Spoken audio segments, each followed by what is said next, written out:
अब एक इन्वेस्टर है, हाँ।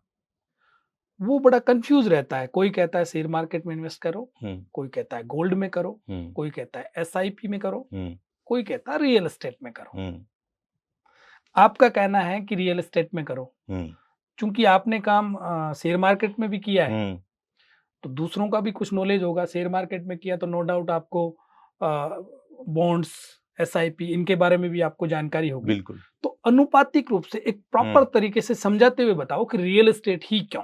एक तो केपी सिंह जी की बुक है व्हाई द हैक नॉट। आप उसको पढ़ें, आपको रियल एस्टेट की बहुत बारीक चीज़ों का पता चलेगा।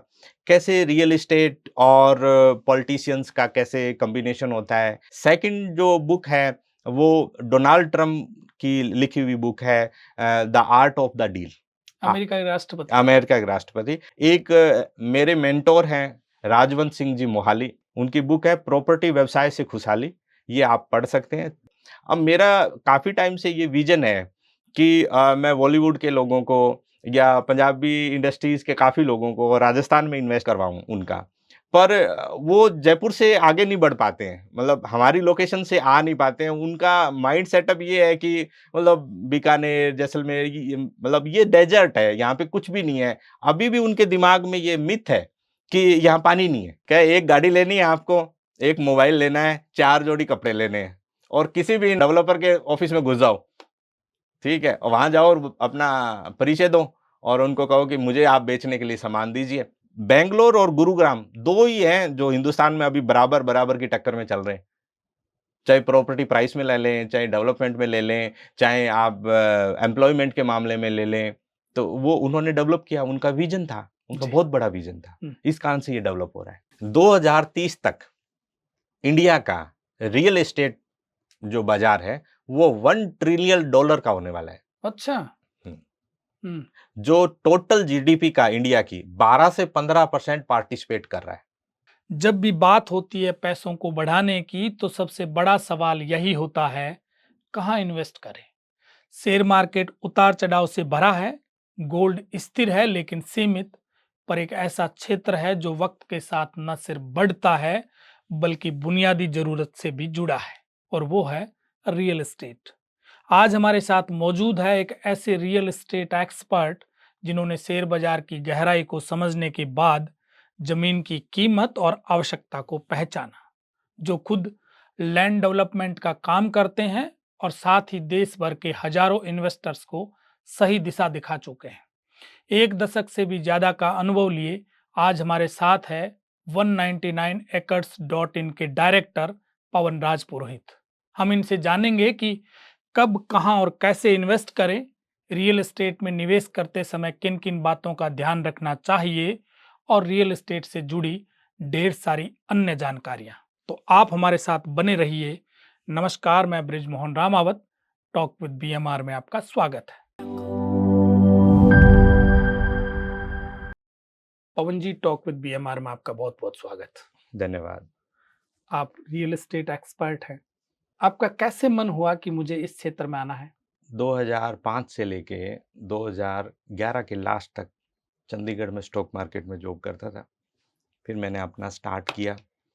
तो अपना स्टार्ट किया तो मुझे बहुत टाइम तक वो काम करने के बाद में ऐसा महसूस हुआ कि इसके अंदर बहुत ज़्यादा बड़ी इन्वेस्टमेंट जब तक नहीं है, तब तक आप इसमें बहुत ज़्यादा ऊपर तक पैसे नहीं कमा सकते और इसमें ग्रोथ नहीं कर सकते। उसके बाद में मैं वहाँ पे चंडीगढ़ में जब था, तो वहाँ पे एक डेवलपर से मेरी मुलाकात हुई। उन्होंने मेरे को इस नए बिज़नेस प्रॉपर्टी रियल एस्टेट के बारे में बताया कि ये काम इतना-इतना ऐसे-ऐसे होता है। उस टाइम चंडीगढ़ से लेके अम्बाला के जो आस-पास जीरकपुर का एरिया था वो डेवलप हो रहा था। जी। डेवलप हो रहा था तो उस एरिये के अंदर नई-नई सोसाइटीज़ बन रही थी, क्योंकि चंडीगढ़ का जो कांसेप्ट था वो मल्टी स्टोरी का ज़्यादा था नहीं। और उस टाइम ट्राई सिटी में पॉपुलेशन बहुत ज़्यादा आ रही थी। हरियाणा से आ रही थी, पंजाब से आ रही थी और हिमाचल के काफ़ी लोग आ रहे थे। तो काम करने के लिए वर्किंग प्रोफ़ेशनल्स बहुत आ रहे थे। तो वहाँ पे हाउसिंग की डिमांड बहुत ज़्यादा थी। ये बात है 2007 की, 8 की, 9 की। तो उस टाइम जो आउटर एरिया था, जीरकपुर का डेवलप हो रहा था, मोहाली के जो पीछे के एरियाज़ थे डेवलप हो रहे थे, पंचकुला के जो साइड के एरियाज़ थे, वो ट्राई सिटी में बहुत ज़्यादा डेवलपमेंट हो रही थी। तो उन्होंने कहा कि आप एज़ ए कैरियर इसको आप लीजिए और आपको बहुत अच्छी तरक्की मिलेगी, इसमें ग्रोथ मिलेगी। तो मैंने वो जॉइन किया और मैंने उसमें काम किया, हमारे रिज़ल्ट भी बहुत शानदार रहे और वहाँ से मुझे धीरे-धीरे इस व्यापार के बारे में, बिज़नेस के बारे में, चीज़ें के बारे में बारीकी से जानने का पता चला और मैंने ये जानकारियाँ लेनी शुरू की। फिर 2012 के लास्ट में कुछ फैमिली सर्कमस्टांसेस ऐसे हुए हमारे कि मुझे चंडीगढ़ मुझे और मेरी वाइफ़ को छोड़ के यहाँ पे राजस्थान आना पड़ा। राजस्थान आने के बाद में हमने जो लोकेशन सेलेक्ट की, वो हमारे सारे क्राइटेरिया में बीकानेर फिट हो रही थी और हमने यहाँ पे अपना निवास बना लिया जी। और ये काम धीरे-धीरे हमने यहाँ से भी वापस स्टार्ट करना स्टार्ट कर लिया। तो आप मूलतः कहाँ के रहने वाले हो? बेसिकली मैं मेड़ता के पास में एक तहसील है रियाबड़ी, वहाँ का रहने वाला हूँ। अच्छा, हुँ, तो आपने शेयर मार्केट में भी काम किया है। बिल्कुल, आपने ये देखा कि वहाँ पर बड़े पैसे नहीं हो तो आदमी इसमें सफल नहीं होता। नहीं हो सकता। अब एक इन्वेस्टर है, हाँ, वो बड़ा कन्फ्यूज़ रहता है। कोई कहता है शेयर मार्केट में इन्वेस्ट करो, हुँ, कोई कहता है गोल्ड में करो, हुँ, कोई कहता है एसआईपी में करो, हुँ, कोई कहता है रियल एस्टेट में करो। हुँ, आपका कहना है कि रियल एस्टेट में करो। हुँ, चूँकि आपने काम शेयर मार्केट में भी किया है, हुँ, तो दूसरों का भी कुछ नॉलेज होगा। शेयर मार्केट में किया तो नो डाउट आपको बॉन्ड्स, एसआईपी इनके बारे में भी आपको जानकारी होगी। बिल्कुल। तो अनुपातिक रूप से एक प्रॉपर हुँ। तरीके से समझाते हुए बताओ कि रियल एस्टेट ही क्यों? देखो, स्टॉक मार्केट में आपको अगर सेफ रहना है, तो एसआईपी एक अच्छा ऑप्शन है। एक छोटी-सी अमाउंट 2000, 3000, 5000 आप मंथली उसमें इन्वेस्ट कर सकते हैं। उसमें बहुत ज़्यादा आपको समझ करने की, रिसर्च करने की आवश्यकता नहीं है। उसके फंड मैनेजर्स होते हैं, वो आपका रख लेंगे। जी, इसके साथ में क्या होता है कि उसका विज़न 15 साल, 20 साल, 25 साल, 30 साल का विज़न वो आपको बताते हैं। दूसरा उसमें क्या होता है कि आप उसके फंड को एक्चुअली ट्रैक नहीं कर सकते। फंड मैनेजर क्या कर रहा है आपको नहीं पता है। आपका इन्वेस्टमेंट एक जगह पे गया और आप उसको ट्रैक नहीं कर सकते। आपके पास कोई ऑथेंटिफिकेशन या कोई अथॉरिटी नहीं है कि आप उसको ट्रैक करें। फंड मैनेजर उसका पैसा कहाँ लगा रहा है, कितना लगा रहा है, तो वो आपके पास में कोई ट्रैकिंग इंस्ट्रूमेंट आपके पास में नहीं है। आप उसको ट्रैक नहीं कर सकते। और उसके बाद में एक बहुत छोटी अमाउंट वहाँ तक आप इन्वेस्ट कर लें, तो एज़ कंपैरेटिवली एफडी के आपको रिटर्न थोड़ी ठीक आ जाएगी। अल्टीमेटली स्टॉक मार्केट के बारे में ये कहा जाता है कि स्टॉक मार्केट हो या आदमी हो, अल्टीमेटली जाना ऊपर ही है, ठीक है? तो वो जाएगा अल्टीमेटली ऊपर ही, पर उतनी ग्रोथ आपको नहीं दे पाएगा, बशर्ते कि आप उस पूल में शामिल नहीं हैं, जो मल्टी मिलियनियर लोग हैं, जो स्टॉक्स को बहुत ज़्यादा मैनिपुलेट कर सकते हैं, बहुत ज़्यादा ऊपर बढ़ा सकते हैं, जिनके पास में एक्सेस में पैसा है। तो वो आपको उस पूल में आप जब तक नहीं हैं, तब तक आप बहुत ज़्यादा ग्रोथ नहीं कर सकते, बहुत ज़्यादा रिटर्न्स नहीं ले सकते। इसके साथ में आप रियल एस्टेट के अंदर आप इन्वेस्ट करते हैं। तो रियल एस्टेट के अंदर एक थंब रूल चलता है, जो पूरी दुनिया में चलता है, ना कि इंडिया के अंदर। वो ये है कि आपको इन्वेस्टमेंट करनी है, जो आपके पास फंड पड़ा है। आप एक गाँव में रह रहे हैं, छोटे से गाँव से मैं एग्ज़ाम्पल स्टार्ट करता हूँ। जी, एक गाँव में रह रहे हैं, तो आपके गाँव से शहर की तरफ जाने वाला जो रास्ता है, जो रोड है और आबादी के नज़दीक आप या तो एग्रीकल्चर लैंड ले लें या फिर आप कोई छोटा प्लॉट ले लें। आप वहाँ से इन्वेस्टमेंट की स्टार्ट कर सकते हैं। आपके गाँव से छोटे गाँव की तरफ रास्ता जा रहा है, उस पे ना लें। आपके गाँव से तहसील की तरफ रास्ता जा रहा है, डिस्ट्रिक्ट की तरफ जो रोड जा रहा है, उस रोड पे प्रॉपर्टी लें और आबादी के नज़दीक लें। आपका ये थंब रूल है, आपको इसमें बहुत अच्छी रिटर्न मिलेगी। जिस दिन ये रिकमेंडेशन आई, नोटिफ़िकेशन जारी हुआ कि ये रोड अब डिस्ट्रिक्ट रोड बन गई, तो आपकी प्रॉपर्टी के 5 गुना प्राइस हो जाएँगे सेम डे और आपके गाँव से छोटे गाँव की तरफ जाने वाली रोड कभी भी डिस्ट्रिक्ट रोड नहीं हो सकती।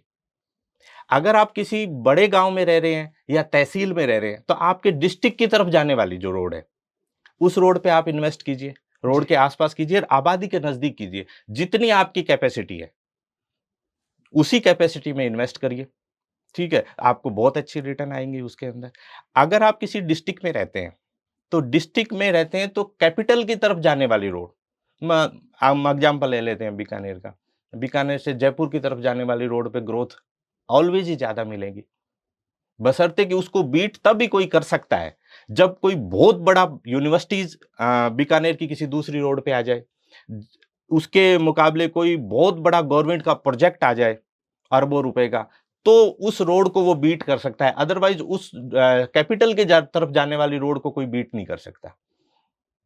ठीक है, अब यहाँ पे बीकानेर के सिनेरियो में देखें तो बाकी की जो तीनों रोडें हैं, जैसलमेर जाने वाली है, चाहे नोखा जाने वाली है, चाहे गंगानगर जाने वाली है, ये दो जिसमें गंगानगर की तरफ और जैसलमेर की तरफ जानी है, वो तो बॉर्डर की तरफ जा रही है, वो तो पाकिस्तान की तरफ जा रही है। उनके आगे कहीं कनेक्टिविटी नहीं है, तो उनकी उतनी ग्रोथ नहीं होएगी बशर्ते कि जयपुर रोड की तरफ होएगी। ये इसमें है, ये थंब रूल चलता है। आप कैपिटल में रह रहे हैं, तो नेशनल कैपिटल की तरफ जो रोड जा रही है, उसके ऊपर आप इन्वेस्ट करें, आपको बहुत अच्छी रिटर्न्स मिलेगी।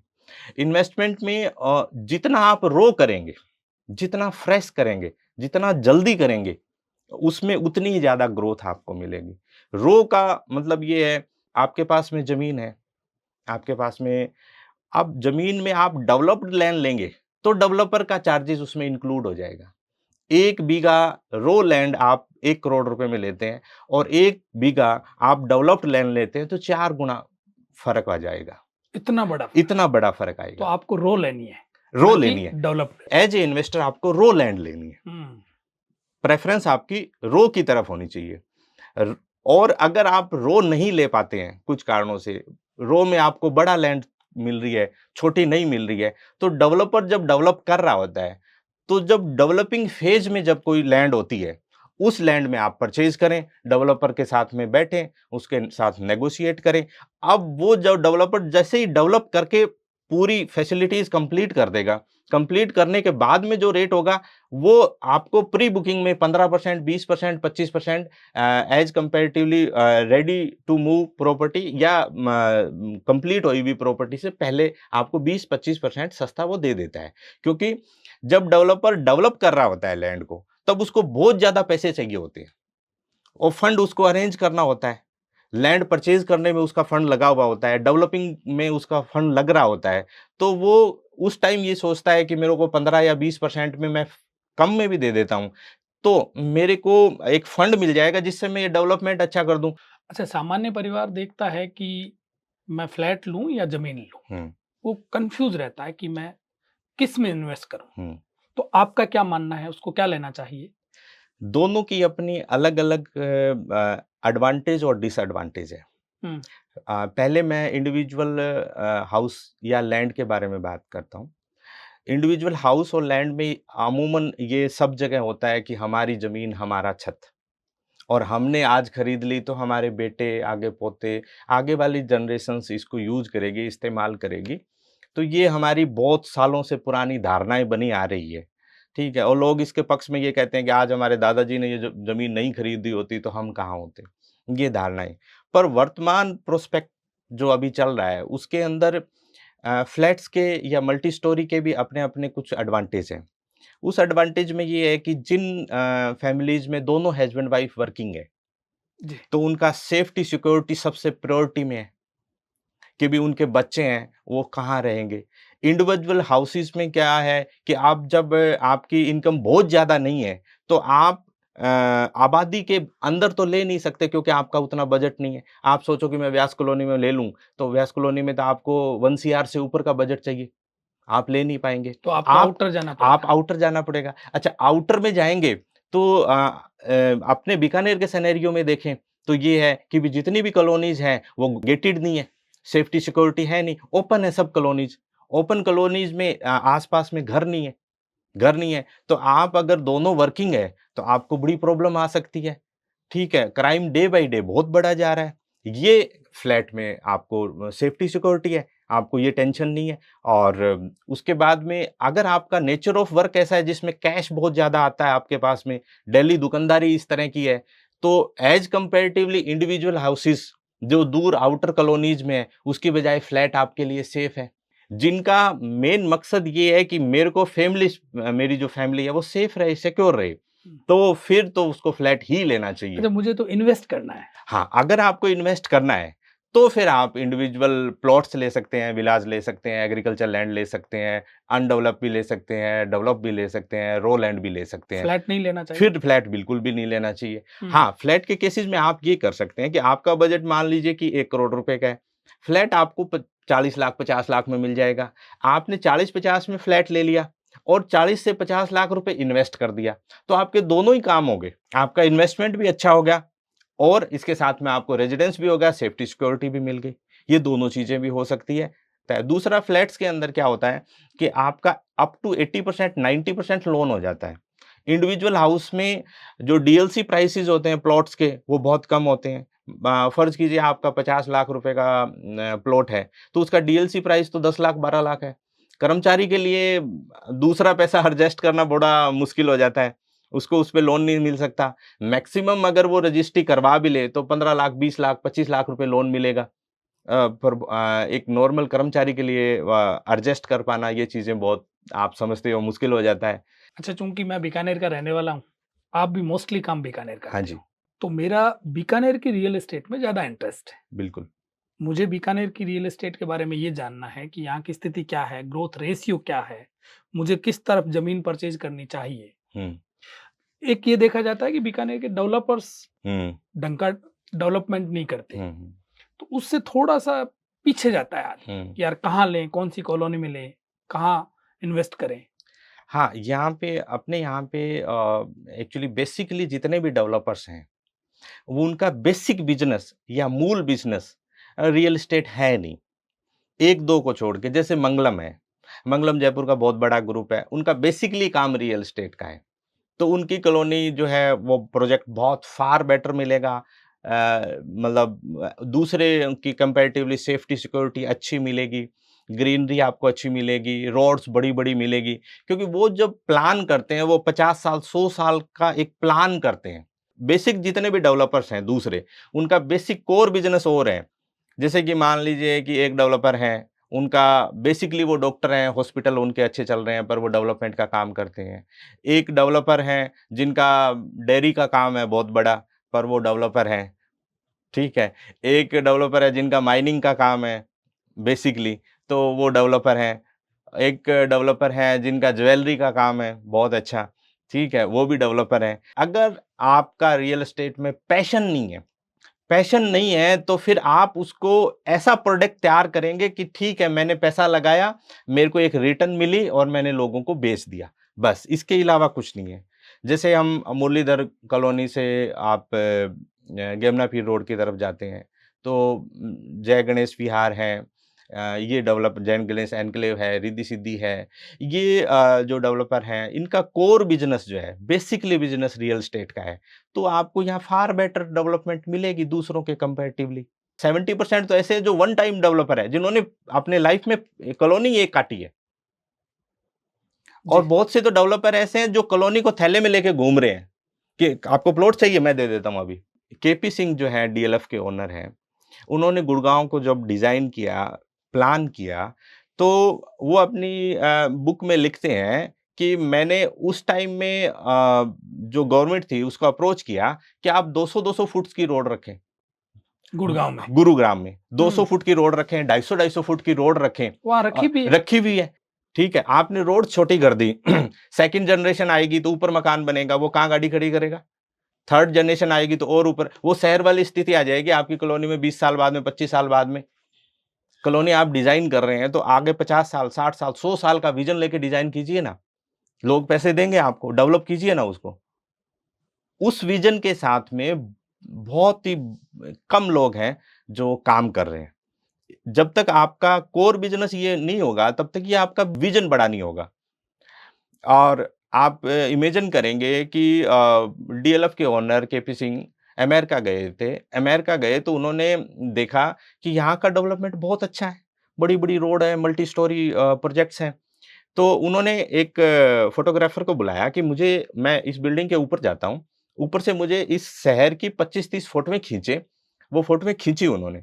फ़ोटो खींच के और उनकी उस टाइम पे इलेक्ट्रॉनिक मोबाइल तो नहीं होते थे, फ़िज़िकल उसके फ़ोटोग्राफ्स लेके आए वो। लेके आए वो उस टाइम के चीफ़ मिनिस्टर थे भजन लाल जी। उनको जाके उन्होंने दिखाया कि सर मैं इस तरह से गुड़गांव को डिज़ाइन करना चाहता हूँ। तो उन्होंने कहा कि केपी ये मतलब कैसे कर सकते हैं अपने? हमारे यहाँ पे तो 10 मंजिल से ऊपर की परमिशन नहीं है। आप तो डिमांड कर रहे हैं कि 27 मंजिल, 28 मंजिल, 30 मंजिली बिल्डिंगें हम बनाएँ। तो उन्होंने कहा कि नहीं सर, हमें अगर 20 साल, 50 साल, 100 साल का आगे का सोचना है, तो हमें ये करना पड़ेगा। अगर हम ये नहीं कर पाते हैं, तो फिर हमारी 10-10 मंजिल की बिल्डिंग कोई काम आने वाली नहीं है। और रोड्स अगर हम बड़े नहीं करेंगे, तो डेवलपमेंट कैसे हो पाएगा? अगर हमने रोड छोटे रख लिए, तो अब धीरे-धीरे तो डेवलपमेंट होनी है। आगे 15 किलोमीटर, 20 किलोमीटर, 25 किलोमीटर अगर शहर बढ़ेगा, तो ट्रैफिक जैम्स होएँगे। तो ये प्रॉब्लम्स बेसिक प्रॉब्लम हो जाएगी और लोगों के लिए बहुत मुश्किल हो जाएगा सर्वाइव करना। तो उन्होंने बड़ा विजन से काम किया। बड़ा विज़न से काम किया।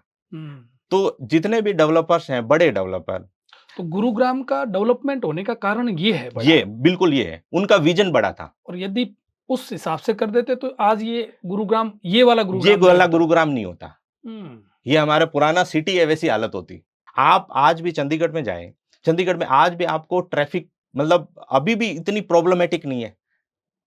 6 लेन है नॉर्मल, दो 250-250, 300-300 फीट की सड़कें हैं। जी। तो वहाँ ट्रैफिक जैम की प्रॉब्लम चंडीगढ़ को बसे हुए 65-70 साल हो गए हैं। 70 साल बाद में भी उतनी प्रॉब्लम नहीं आ रही है। हाँ, आने वाले थोड़े टाइम में आएगी, पर अभी तक नहीं आई। तो अभी वो उस विज़न के साथ में काम करें, तब हो सकता है। मैं एक इंटरव्यू में सुन रहा था, हीरानंदानी के ओनर हैं, निरंजन हीरानंदानी, जी। वो सिंगापुर गए हुए थे। तो सिंगापुर में उन्होंने देखा कि ये तो बहुत डेवलप्ड कंट्री है और इस विज़न के साथ में ये कैसे बिल्डिंग्स बना रहे हैं।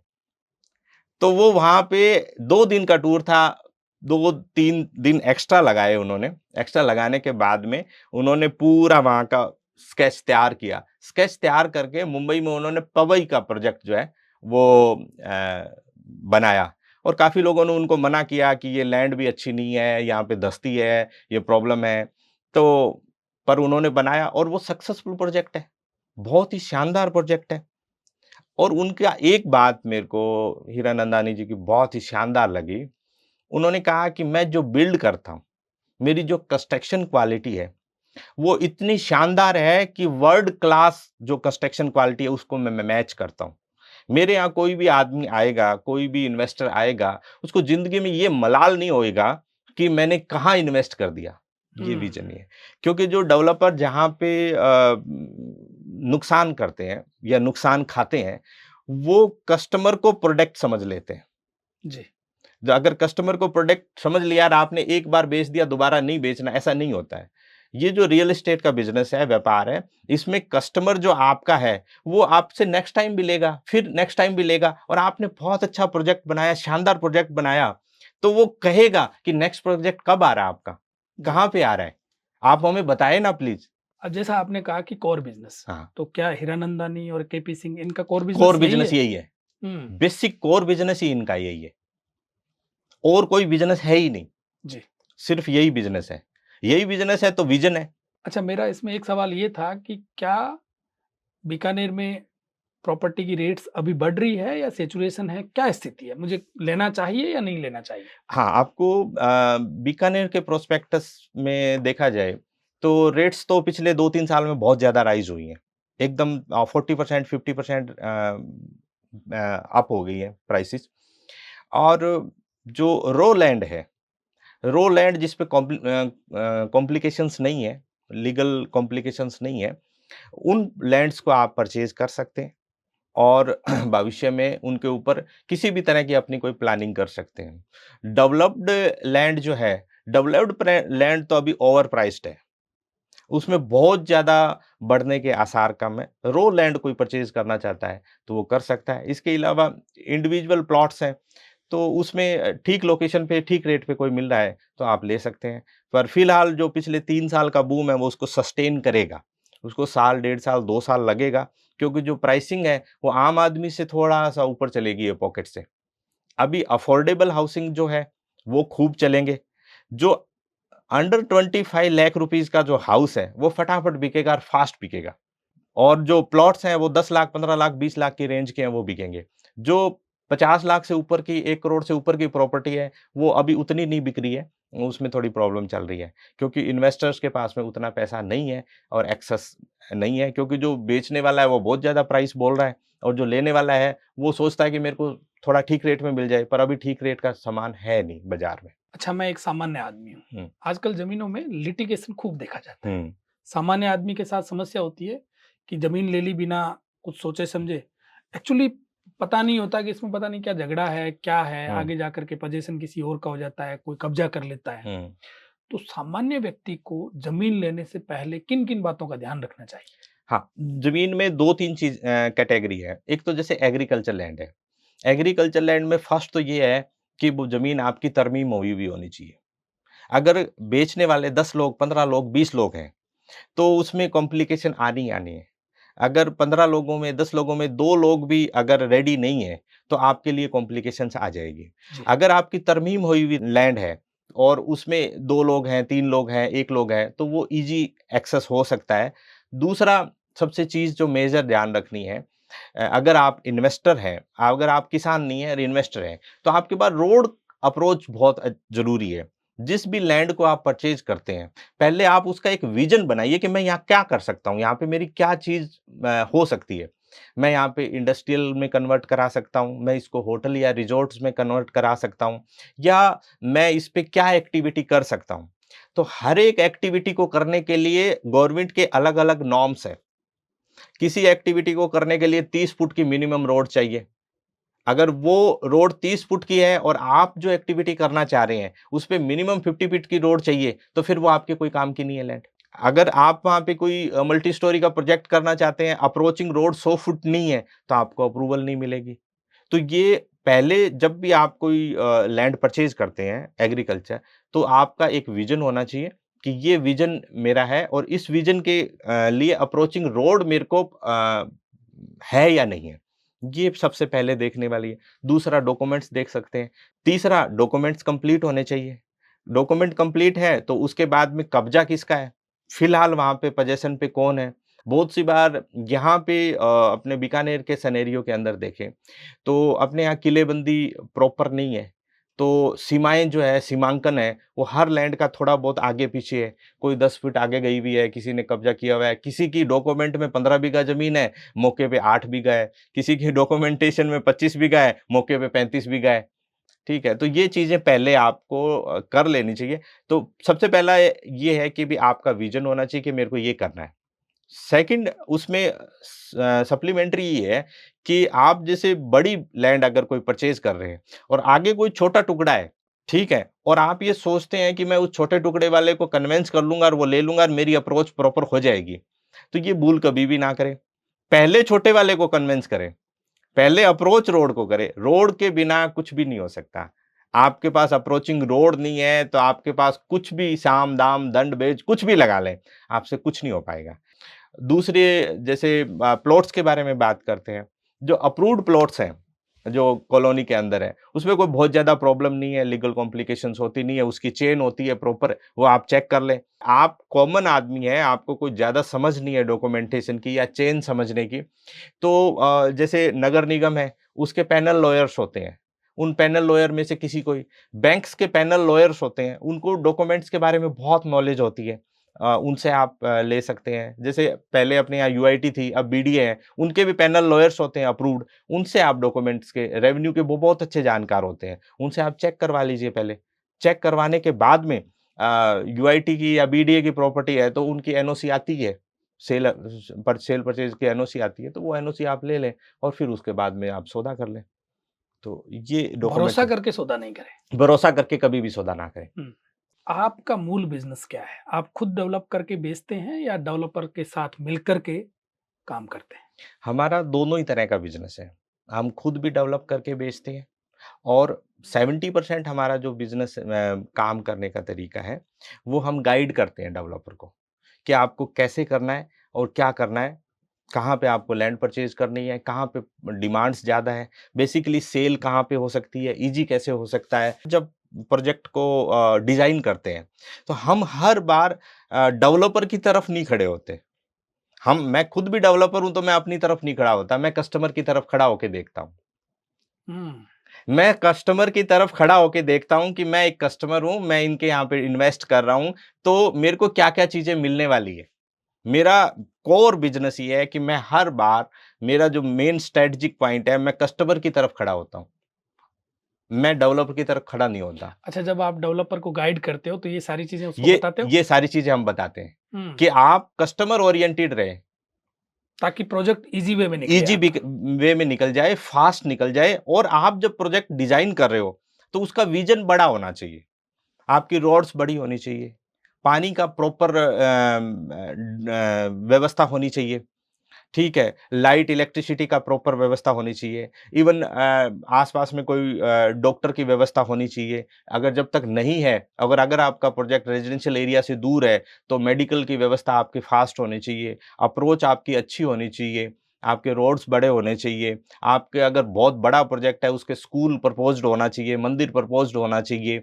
ये सारी चीज़ें जो छोटी-छोटी चीज़ें हैं, ये उसके अंदर होनी चाहिए। हमारा ये विज़न रहता है कि एक बार किसी कस्टमर ने आपके यहाँ पे इन्वेस्ट कर दिया, तो उसको ऐसा फ़ील होना चाहिए कि यार मैंने ज़िंदगी में मतलब बहुत अच्छा काम किया, मेरा डिसीज़न बेस्ट था कि मैं इनके साथ एसोसिएट हुआ और रियल एस्टेट का सबसे बड़ा पॉइंट ये है कि जब कोई इन्वेस्ट करता है, तो 90% पर्सन तो ऐसे होते हैं जो फर्स्ट टाइम इन्वेस्ट करते हैं, लास्ट टाइम इन्वेस्टमेंट है उनकी, क्योंकि इतनी बड़ी इन्वेस्टमेंट सोच के चलता है।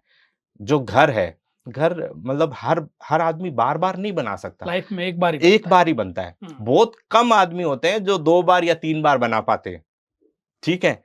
कि पहले में गलती होगी कोई बात नहीं, अपने पास पैसों का इतना एक्सेस है या एक बहुत ज़्यादा उनकी तरक्की हो गई, तो वो फिर चेंज कर सकते हैं। अदरवाइज़ 95-97% जो पॉपुलेशन है वो सिंगल टाइम ही बना पाती है जी। और सिंगल टाइम जब कोई बना रहा है, उसका ट्रस्ट आपने जीत लिया, तो आपको ज़िंदगी भर उसकी लॉयल्टी मिलेगी।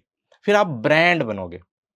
ब्रांड ऐसे नहीं बनते हैं कि आपने कोई प्रोजेक्ट बनाया और बेच दिया, ठीक है, लोग परेशान हो रहे हैं। जैसे जयपुर रोड की 150 कॉलोनियाँ हैं, परेशान हो रहे हैं ना पानी की व्यवस्था है, ना रोड है, ना पे ना कोई नाली है, ना ना नाली सीवरेज। है, कोई भी व्यवस्था नहीं है। पर आए डेवलपर, उन्होंने ज़मीन परचेज़ करी और बेच दी, अब प्रॉफ़िट चले गए। कमाया और चले गए। चले गए। हुँ, ठीक है, अब प्रॉफ़िट को पॉकेट में लेके घूम रहे हैं, उनका कोई विज़न नहीं है और उनकी कस्टमर की लॉयल्टी नहीं है। जब तक कस्टमर आपकी तारीफ़ नहीं करेगा, तब तक आप सक्सेसफुल डेवलपर हैं ही नहीं। जी। ये मेरा विज़न रहता है। दूसरा, जैसे हम इसके साथ-साथ में हमारा हरियाणा और पंजाब में बहुत अच्छा काम है। हम उनके काफ़ी प्रोजेक्ट हैं जिन पे हम काम कर रहे हैं, गाइड कर रहे हैं, गाइडेंस कर रहे हैं, बना डेवलपर्स को। डेवलपर्स को उनके हुँ, साथ एसोसिएट होके काम कर रहे हैं। जिसमें काफ़ी बॉलीवुड के लोग हैं जो हमारे साथ में जुड़े हुए हैं, उनका फंड्स हम मैनेज करते हैं और इसके साथ में पंजाबी इंडस्ट्रीज़ के काफ़ी आर्टिस्ट हैं, जिनका फंड्स हम मैनेज करते हैं। अभी अच्छा, पिछले वो लोग आपके पास इन्वेस्ट करते हैं? इन्वेस्ट करते हैं। ओके। हाँ, वो हमारे क्लाइंट्स हैं, हम हुँ, उनका इन्वेस्टमेंट करवाते हैं अलग-अलग जगह पे। अब मेरा काफ़ी टाइम से ये विज़न है कि मैं बॉलीवुड के लोगों को या पंजाबी इंडस्ट्रीज़ के काफ़ी लोगों को राजस्थान में इन्वेस्ट करवाऊँ उनका। पर वो जयपुर से आगे नहीं बढ़ पाते हैं, मतलब हमारी लोकेशन से आ नहीं पाते हैं। उनका माइंड सेटअप ये है कि मतलब बीकानेर, जैसलमेर ये मतलब ये डेज़र्ट है, यहाँ पे कुछ भी नहीं है। अभी भी अच्छा, उनके दिमाग में ये मिथ है कि पानी नहीं है वो यहाँ पे। कहते हैं ऐसा? ये ऐसा कहते हैं। हुँ, कि प्यासे मर जाएँगे यार, मतलब ये उनकी टेंडेंसी है कि यार पानी नहीं है। तो अब जब वो आए, रहे यहाँ पे, देखें उनको, उनके इन्वेस्टर मतलब बेसिकली तो उनकी जो इन्वेस्टमेंट है उनके सीएज करते हैं, ठीक है? वो खुद तो आते नहीं है, उनका ज़्यादा नहीं होता। उनके जो सीए होते हैं उनके फंड्स देखते हैं। तो वो आते हैं, जब देखते हैं तो उनके दिमाग में मिथ है। अब वो मिथ को मिटाने के लिए 5, 6, 7 या 8 बार की भी उतनी प्रॉब्लम भी नहीं है जितनी आप सोच के बैठे हो। क्यों? क्योंकि उनके दिमाग में पंजाब, हरियाणा की फर्टाइल लैंड जिसमें नहरों से पानी लगता है, इतना ज़्यादा पानी वो एक्सेस में देखते हैं, इतनी ज़्यादा ग्रीनरी चारों तरफ आपको दिखेगी, वो यहाँ पे नहीं दिखती। तो उनका जो मिथ बना हुआ है वो अब वो उसको टूटने में बहुत टाइम लगेगा। पर हमारा स्ट्रॉन्ग उनको ये रहता है कहने का कि भी अभी हमारे यहाँ पे प्रॉपर्टी के प्राइसेज़ भी तो बहुत कम है। जैसे-जैसे डेवलपमेंट हो रही है, पिछले 10 साल में रोड्स के नेटवर्क में नितिन गडकरी जी ने बहुत शानदार काम किया है। जैसे भारतमाला का प्रोजेक्ट है, अब पंजाब से एक शिपमेंट कांडला बंदरगाह जाता था, तो उसका टाइमिंग हाफ हो गया। अगर उसको 36 घंटे लगते थे तो अब वो 18 घंटे में पहुंचता है। तो उसका टाइम बचा, उसकी एनर्जी बची, डीजल बचा, लेबर बची, कितना उसको फायदा हो गया। तो ये रोड्स का नेटवर्क पिछले 10 साल में बहुत शानदार हुआ है। ये जो रोड का नेटवर्क आज हम इस पे काम कर रहे हैं, इस पे 30 साल पहले चाइना ने काम कर लिया था। आज से 30 साल पहले चाइना ने अपने रोड्स इंफ्रास्ट्रक्चर को बहुत ज़्यादा शानदार तरीके से डेवलप किया। तो उनकी ग्रोथ स्टोरी आप देख सकते हैं। हमने 30 साल बाद में आए, फिर भी आए, मैं इसका मतलब गवर्नमेंट का शुक्र अदा करता हूँ कि आए, देर आए दुरुस्त आए, कम से आए कम तो सही। आए तो सही। हम्म, तो कम से कम लेट आए, पर ये जो कनेक्टिविटी का काम है, ये बहुत ही शानदार हुआ। इसकी वजह से बीकानेर की जमीनों की ग्रोथ हुई है। नेचुरली होएगी, होएगी, हम्म, होनी है, क्योंकि पुराना जो ये सिल्क रूट का पार्ट था, यहाँ से होके पंजाब गुजरात से पंजाब, यहाँ से होती हुई चीजें, क्योंकि यहाँ पे एग्रीकल्चर तो था नहीं, फिर भी ये रियासतें क्यों थी पहले, जी, इनको टैक्स मिलता था। सिल्क रूट ये रूट था, यहाँ से होके जाते थे, सारा सामान इधर से उधर जो जाता था, यहाँ से होके जाता था, ये रास्ता था, तो उसका टैक्स मिलता था राजाओं को। यहाँ पे एग्रीकल्चर तो था नहीं, उस कारण ही ये राजा अपनी सल्तनत को, अपने साम्राज्य को चलाते थे। तो ये पार्ट है, अभी बीच में है, तो यहाँ पे भी ग्रोथ आ रही है। तो ये धीरे-धीरे ये चीज़ें डेवलप होएगी बेसिकली। तो हम मतलब उनको प्लान कर रहे हैं, बता रहे हैं, समझा रहे हैं, पर उनमें समय लगेगा, धीरे-धीरे नहीं हो पाता है चीज़ें। जैसे योगी जी ने यूपी में किया ज़ीरो ज़ीरो टॉलरेंस का, तो बहुत से उन्होंने बड़े-बड़े माफियाज़ थे, उनको खत्म कर दिया, माफिया राज खत्म कर दिया। फिर भी बड़ी कंपनीज़ अभी इन्वेस्टमेंट नहीं कर पा रही है। उनको यूपी ये में। डर है कि भी ये हो गया, क्या पता वापिस आ जाए। तो बहुत बड़ी-बड़ी कंपनीज़ हैं, उनको अभी भी डर है। वो तो बचती है वहां से वो इन्वेस्ट बचती है, अवॉइड करती है। हम्म, एक इन्वेस्टमेंट का माहौल नहीं मिला। वही इन्वेस्टमेंट आप देखिए ना, दिल्ली सेंटर में है, दिल्ली के इधर जाते हैं, नोएडा में ठीक है, नोएडा से आप 15 किलोमीटर आगे निकलो तो इन्वेस्टमेंट का कुछ भी नहीं है। वही नोएडा से 10 गुना ज़्यादा इन्वेस्टमेंट गुरुग्राम में, गुरुग्राम में। क्योंकि उन्होंने, गवर्नमेंट ऑफ हरियाणा ने ऐसा एटमॉस्फेयर उनको बना के दिया, ऐसा माहौल बना के दिया, कंपनीज़ को ऐसा इंफ्रास्ट्रक्चर बना के दिया। केपी सिंह का विज़न था। अदरवाइज़ ये जो आज गुरुग्राम है, केपी सिंह जी का विज़न नहीं होता डीएलएफ वालों का, तो ये सारा बैंगलोर में होता। बैंगलोर और गुरुग्राम 2 ही हैं जो हिंदुस्तान में अभी बराबर-बराबर की टक्कर में चल रहे हैं। चाहे प्रॉपर्टी प्राइस में ले लें, चाहे डेवलपमेंट में ले लें, चाहे आप एम्प्लॉयमेंट के मामले में ले लें, तो वो उन्होंने डेवलप किया, उनका विज़न था, उनका जी। बहुत बड़ा विज़न था। हम्म। इस कारण से ये डेवलप हो रहा है। अच्छा, आप 2 काम तो खास तौर पे हुँ। करते हो। एक तो लोगों को गाइड करते हो, बिल्कुल। डेवलपर्स को गाइड करते हो। हाँ जी, दूसरा, आप लोगों से इन्वेस्ट करवाते हो। बिल्कुल। जैसे आपने कहा कि मैं बॉलीवुड के एक्ट्रेस हाँ। से भी कराता हूँ, हुँ। पंजाबी हाँ, एक्टर से भी हाँ। करवाता हूँ। हुँ, हुँ। तो क्या आप जो नए लोग हैं, हुँ। जो रियल एस्टेट में काम करना चाहते हैं, हुँ, हुँ। व्यापार के तौर पे आना चाहते हैं, हुँ, हुँ। ऐसे लोगों को भी गाइड करते हो? बिल्कुल करते हैं। तो क्या एक सामान्य आदमी को रियल एस्टेट के व्यापार में आना चाहिए? सामान्य आदमी को अगर उसके अंदर कुछ करने की तमन्ना है, हार्ड वर्क वो करना चाहता है, मेहनत अगर वो करना चाहता है, तो वो आ सकता है, पर इसके कुछ मिनिमम क्वालिफ़िकेशंस हैं। जैसे? मिनिमम क्वालिफ़िकेशंस ये है कि आपके पास एक गाड़ी होनी चाहिए, क्योंकि जब भी आप साइट विज़िट करने के लिए ले जाओगे तो फैमिली जाती है, ज़्यादातर में। तो आप टू व्हीलर पे तो लेके नहीं जा सकते, ठीक है? आपके पास मिनिमम एक गाड़ी होनी चाहिए, एक अच्छा फ़ोन होना चाहिए आपके पास, आपके ड्रेसिंग सेंस अच्छा होना चाहिए, आपका कम्युनिकेशन स्किल बहुत अच्छा होना चाहिए और इसके साथ में आपके पास ऑफ़िस हो या ना हो, इससे कोई विशेष फ़र्क नहीं पड़ता। पर आप एज़ कंपेयर्डली दूसरी इंडस्ट्री यहाँ से बहुत अच्छा पैसा कमा सकते हैं। इतना मिनिमम होना चाहिए। मैं स्टॉक मार्केट में जब छोड़ रहा था और मैं रियल एस्टेट में जा रहा था, तो मेरे स्टॉक मार्केट के एक क्लाइंट थे, वाईएस तेजा। वो ब्रिगेडियर थे, रिटायर्ड 2 नंबर सेक्टर पंचकुला में रहते थे। मैं उनके पास में गया था, मेरे मेंटर भी थे। तो मैंने कहा कि सर मैं ये छोड़ के रियल एस्टेट में जा रहा हूँ। तो कहता है ये तो बहुत ही बढ़िया बिज़नेस है। मैं कहा क्या जी बताओ? कहे एक गाड़ी लेनी है आपको, एक मोबाइल लेना है, 4 जोड़ी कपड़े लेने हैं और किसी भी डेवलपर के ऑफ़िस में घुस जाओ। ठीक है? और वहाँ जाओ और अपना परिचय दो और उनको कहो कि मुझे आप बेचने के लिए सामान दीजिए, आप बाज़ार में घूमिए। या फिर आप सेकंड कर सकते हैं कि इनिशियल ट्रेनिंग के लिए आप किसी डेवलपर के यहाँ जॉब कर सकते हैं, कुछ टाइम के लिए। तो आप बारीकियाँ सीख लेंगे। सीख लें, ऐसे तो आपको कोई सिखाएगा, बहुत से ऐसे इंस्टीट्यूट्स हैं, बहुत से ऐसे मेंटोर्स हैं जो रियल एस्टेट की ट्रेनिंग्स देते हैं, तो उनकी पेड होती है ट्रेनिंग। तो पेड ट्रेनिंग नहीं लेना चाहते आप, तो आप किसी रियल एस्टेट के डेवलपर के पास में जॉब कर सकते हैं।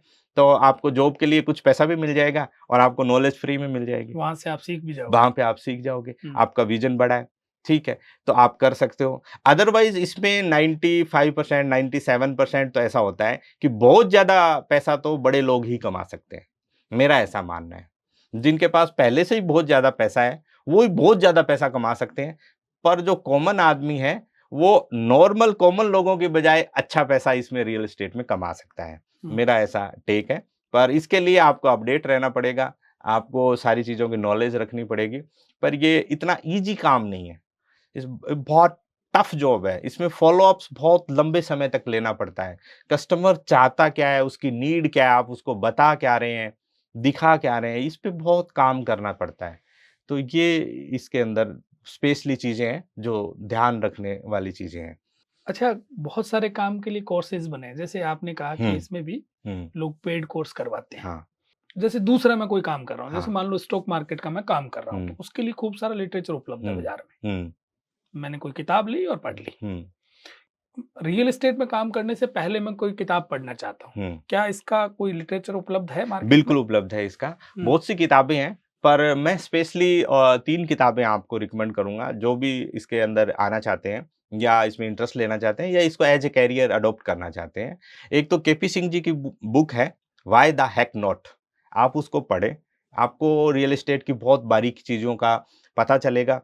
कैसे रियल एस्टेट और पॉलिटिशियंस का कैसे कॉम्बिनेशन होता है, कैसे आप अपना प्रपोज़ल मनवाते हैं, कैसे उनसे बात करते हैं, कैसे उनसे आप नेगोशिएट करते हैं पॉलिटिशियंस से। एक्चुअली पॉलिटिशियंस से नेगोशिएट करना बहुत टफ जॉब है, मतलब तो वो सारी चीज़ें बारीकी आपको why the heck not book में आपको मिलेगी। सेकंड जो बुक है, वो डोनाल्ड ट्रम्प की लिखी हुई बुक है the art of the deal.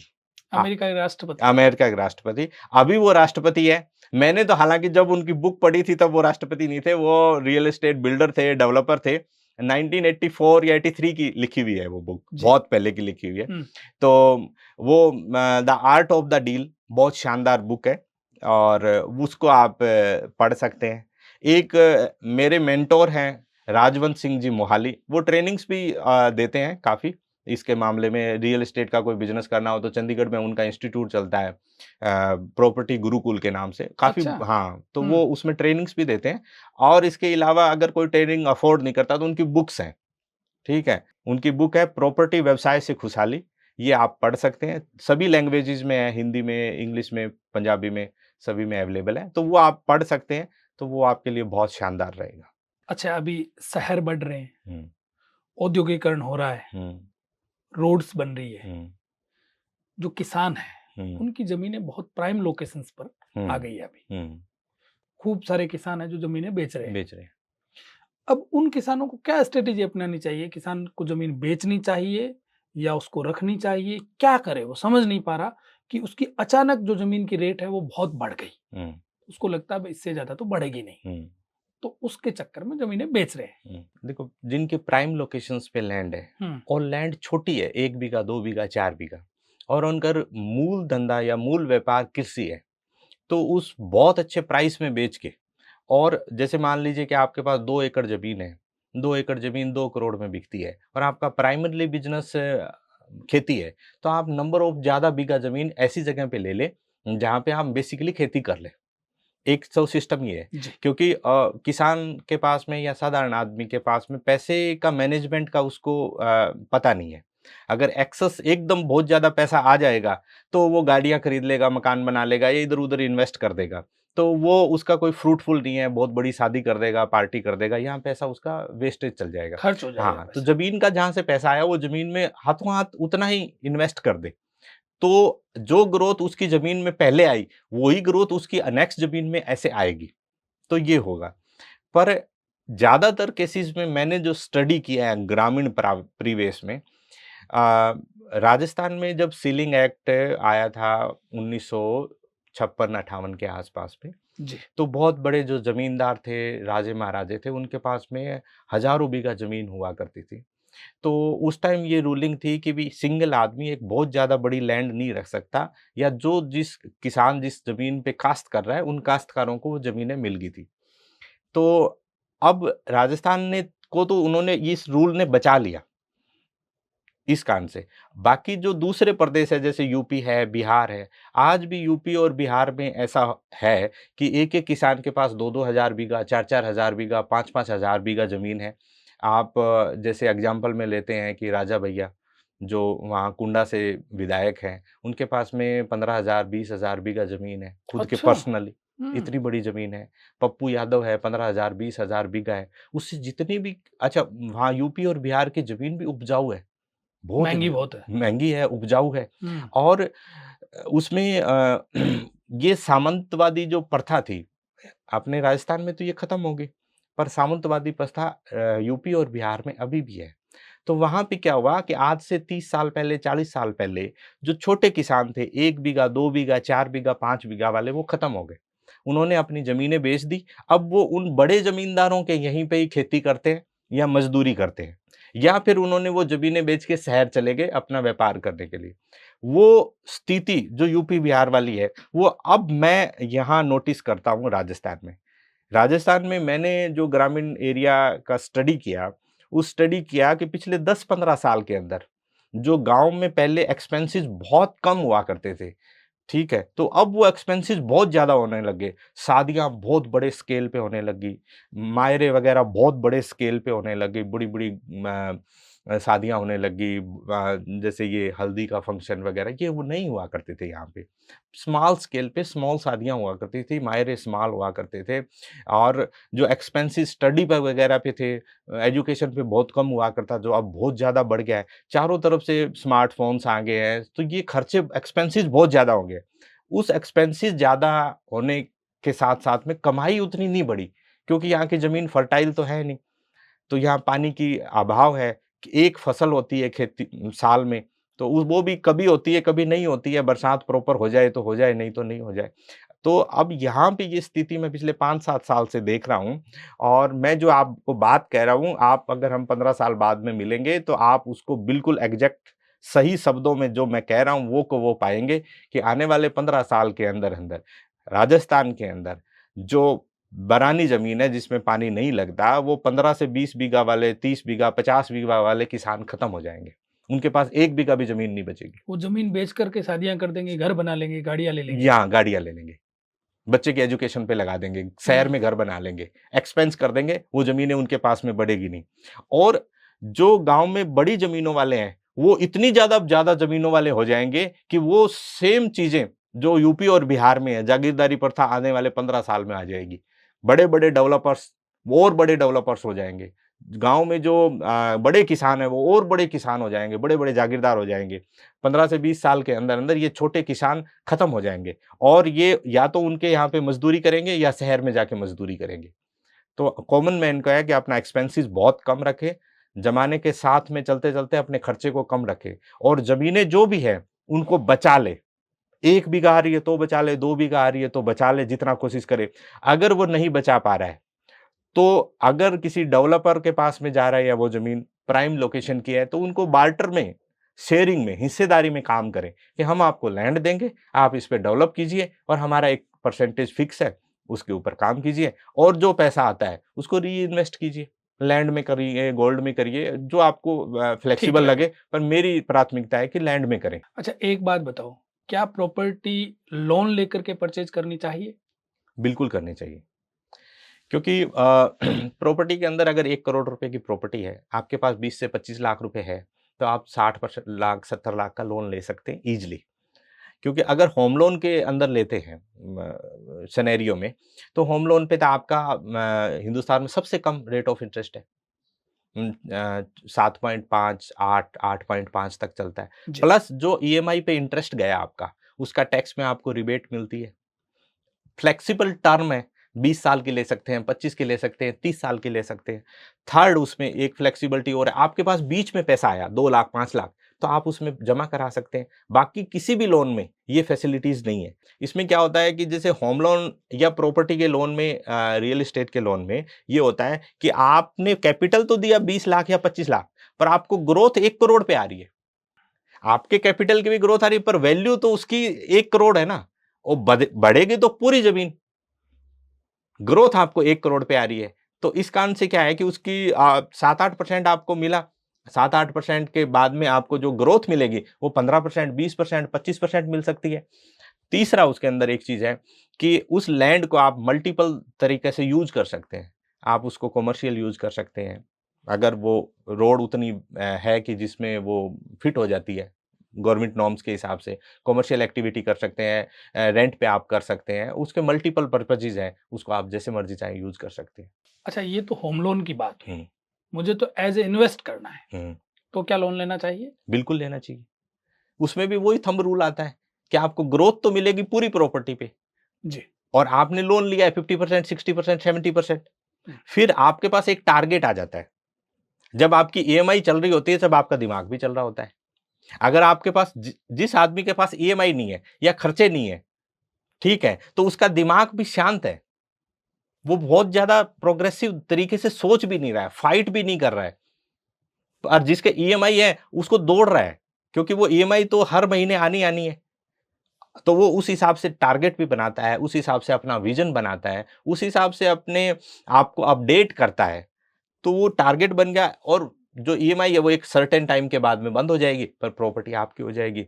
और ईएमआई आज चालू करते हैं, 15 साल में या 10 साल में आपकी खत्म हुई, तो 15 साल बाद में आप कैलकुलेट करके देखें कि आज मेरी आय के हिसाब से ये मैं प्रॉपर्टी खरीद सकता हूँ क्या? कभी भी नहीं खरीद सकते थे आप, और नहीं खरीद पाएँगे। बहुत से ऐसे एग्ज़ाम्पल्स हैं मेरे पास में। लोग कहते हैं कि मैंने व्यास कॉलोनी में 2.5 लाख रुपए में मकान छोड़ दिया था, या 1.5 लाख रुपए में मकान मिल रहा था या प्लॉट मिल रहा था, मैं नहीं ले पाया।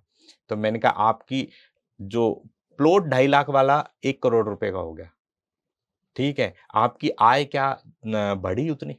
नहीं बढ़ेगी, नहीं बढ़ेगी, कभी भी नहीं बढ़ेगी। प्रॉपर्टी उसको बीट कर देगी, फ़ास्ट चलेगी बहुत ज़्यादा। अच्छा, इंडिया में रियल एस्टेट की क्या स्थिति है? क्या हुँ। ग्रोथ हो गई या अभी भी बाकी है ग्रोथ होना? एक्चुअल में प्रॉपर जो ग्रोथ अभी स्टार्ट हुई है, जो बड़े शहर थे, मुंबई का इलाका है, इसके बाद में दिल्ली एनसीआर का इलाका है, और जितने भी कैपिटल्स हैं, उनमें एक 70% 60% ग्रोथ हो चुकी है, ठीक है? इसके साथ में अब टियर 2 सिटी, टियर 3 सिटी, उनमें ग्रोथ होनी बाकी है। रोड कनेक्टिविटी बहुत अच्छी हो गई है, ठीक है? चारों तरफ से डेवलपमेंट का काम चल रहा है। गवर्नमेंट की पॉलिसीज़ इसके लिए कोऑपरेटिव है, और इसके साथ-साथ में कि अभी जो अनुमानित है, 2030 तक इंडिया का रियल एस्टेट जो बाज़ार है, वो $1 ट्रिलियन का होने वाला है। अच्छा। हुँ। हुँ। जो टोटल जीडीपी का इंडिया की 12 से 15% पार्टिसिपेट कर रहा है। अभी भी कर रहा है या 2030 में अभी करेगा? अभी 8 से 9% कर रहा है। अच्छा, इसमें भारत की इकोनॉमी में बड़ा रोल है इसका। बड़ा रोल है। 8 से 9% का रोल अकेला रियल एस्टेट का है, और हुँ। आने वाले 5 से 7 साल में ये 12 से 14% टोटल जीडीपी का पार्टिसिपेट करेगा। तो ये बहुत बड़ा बहुत मार्केट है। बड़ा मार्केट है, और हुँ। आने वाले 5 से 7 साल में 12 से लेके 18% तक रिटर्न्स आने वाले हैं, गारंटीड। तो क्या जो बड़े घराने हैं, हाँ। चाहे वो अंबानी कह दें, अडानी कह हुँ, दें, टाटा कह दें, ये तो भारत के हैं। हुँ, बाहर के जो बड़े घराने हैं, हुँ। वो ज़मीनों में इन्वेस्ट कर रहे हैं? बहुत ज़्यादा कर रहे हैं। पिछले 5-4 साल में अंबानी का और अडानी का तो मैं ये बता देता हूँ कि अभी पिछले 2 या 3 साल में अंबानी पहले पोर्ट डेवलप कर रहा था। इसके अलावा एनर्जी, सोलर एनर्जी, इन पे काम कर ग्रीन एनर्जी पे ज़्यादा काम कर रहा था। अभी उन्होंने 5-7 जगह, 8 जगह अपने रियल एस्टेट के प्रोजेक्ट्स लॉन्च किए हैं। अच्छा। अडानी अभी रियल एस्टेट में फुल फ्लैश आ गया है। उनकी एक बहुत बड़ी यूनिट है, जो अब रियल एस्टेट का काम करने स्टार्ट कर दिया है। इसके साथ-साथ में ये टाइम टू टाइम इन्वेस्ट तो करते ही रहते हैं। हर जगह रियल एस्टेट में बड़ा इनके पास में है। इसके साथ-साथ में दुनिया की सबसे रिचेस्ट आदमी है, अमेज़न के जो मालिक है, जेफ बेज़ोस। उन्होंने अमेरिका में पिछले साल पौने 7 लाख बीघा ज़मीन खरीदी है। अच्छा, एग्रीकल्चर लैंड, पौने 7 लाख बीघा, बहुत बड़ा फिगर है ये बहुत तो। बड़ा फिगर है। इसके अलावा बिल गेट्स ने 4.5 लाख बीघा ज़मीन खरीदी है, फर्टाइल लैंड। उपजाऊ ज़मीन, और वो कंटिन्यूअसली खरीद रहे हैं। अफ्रीका के काफी कंट्रीज में वो खरीद रहे हैं, तो बड़े प्लेयर इसमें आ गए हैं। आ गए हैं।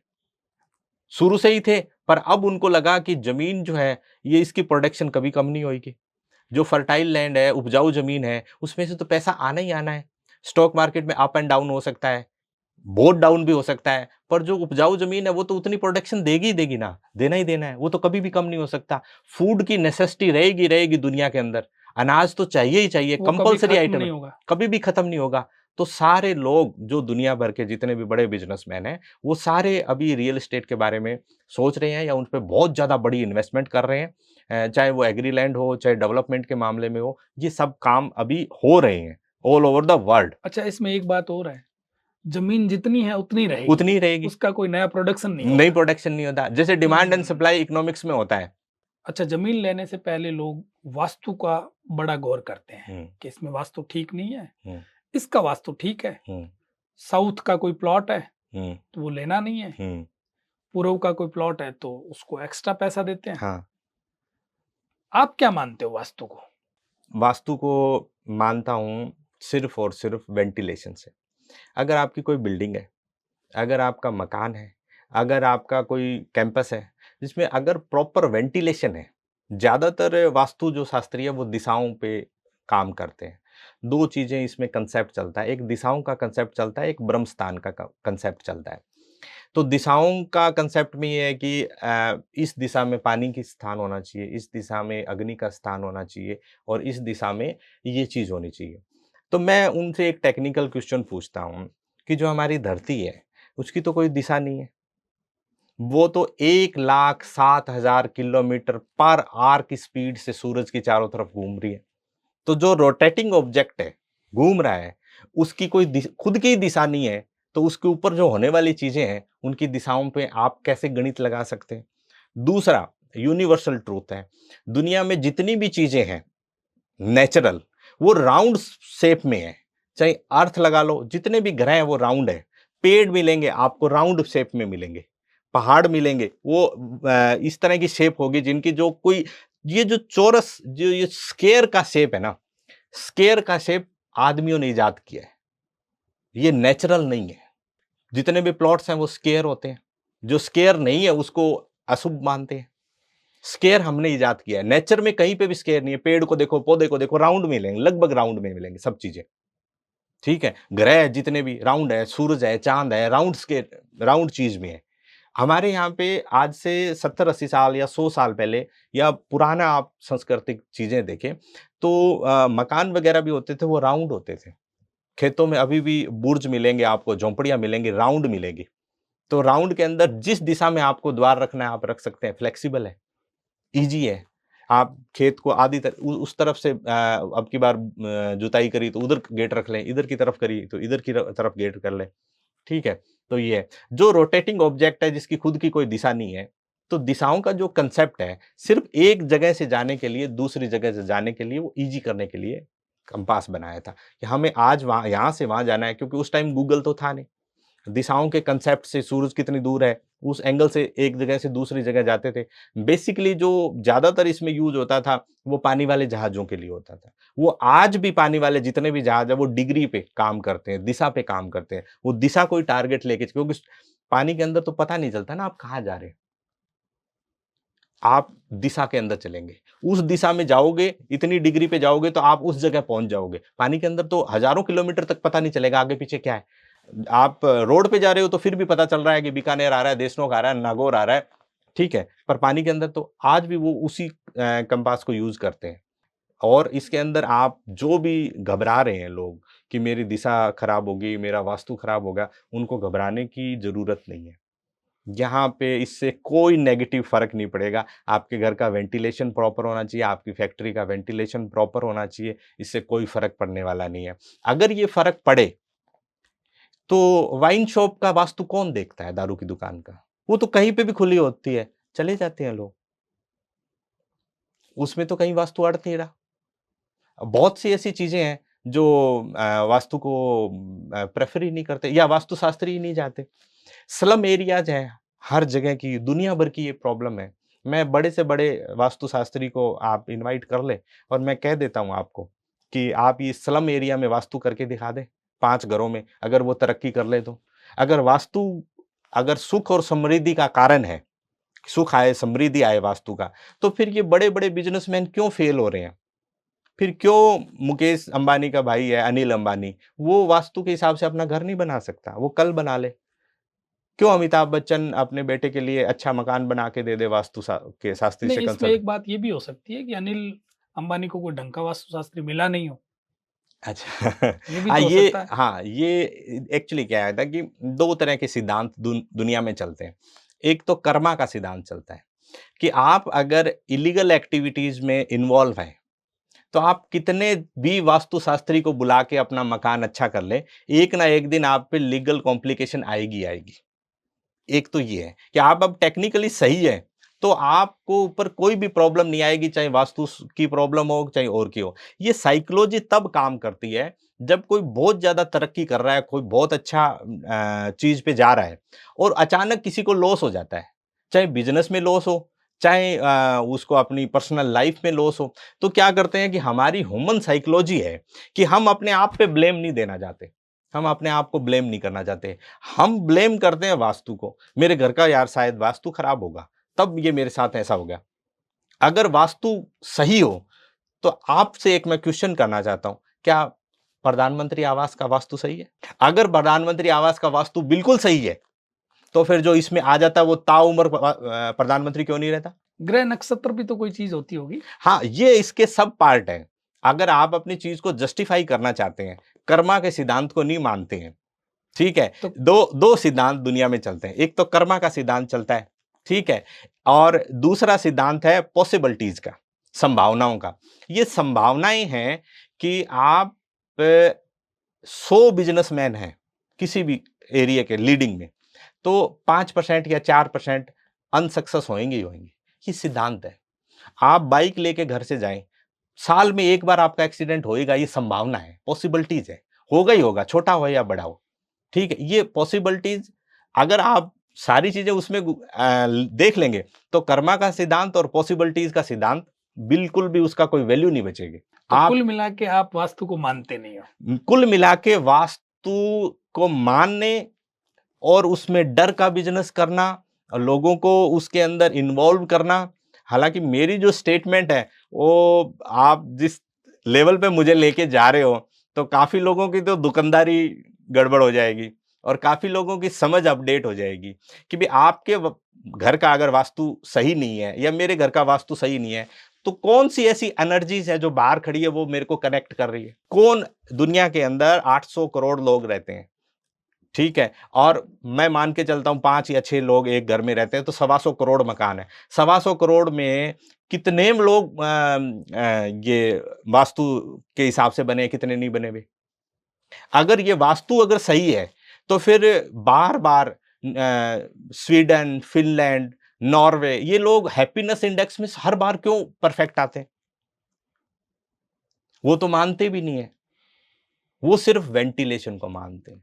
आज भी अमेरिका के, आज भी यूरोप के कंट्रीज़ में आप घर देखेंगे तो सी टाइप जगह खाली होती है, एक जगह होता है मकान। बड़े-बड़े होते हैं, आगे पीछे दोनों तरफ से वेंटिलेशन होता है, वो वेंटिलेशन को मानते हैं।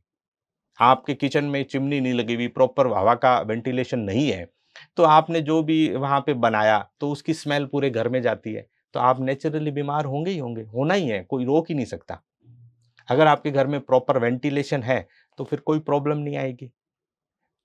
अगर ये वास्तु जो मानते हैं या जोड़ते हैं, वो सुख और समृद्धि से जोड़ते हैं।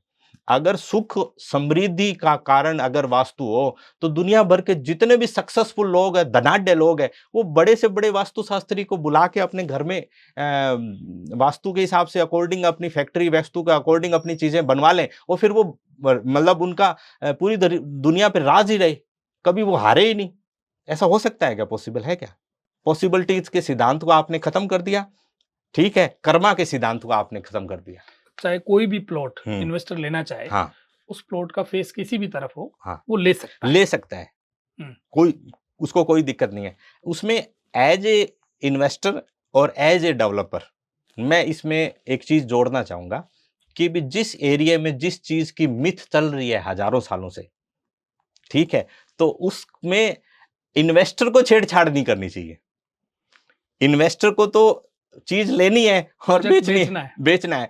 अगर उस एरिया में ज्यादातर लोग वास्तु को मानने वाले हैं, दिशाओं को मानने वाले हैं, तो फिर इन्वेस्टर को तो उसमें नहीं फंसना चाहिए, और उसको डेवलपर मानना को चाहिए।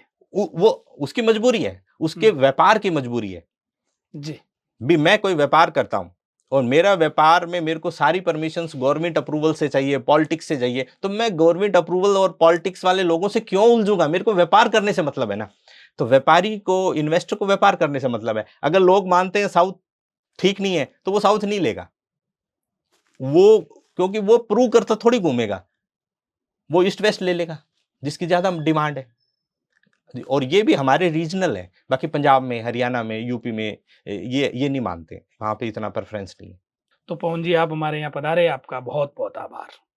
आपने भी मुझे आपके यहाँ बुलाया, और आपके जितने भी बीएमआर टॉक विद बीएमआर के दर्शक हैं, उनको बहुत बहुत आभार और धन्यवाद।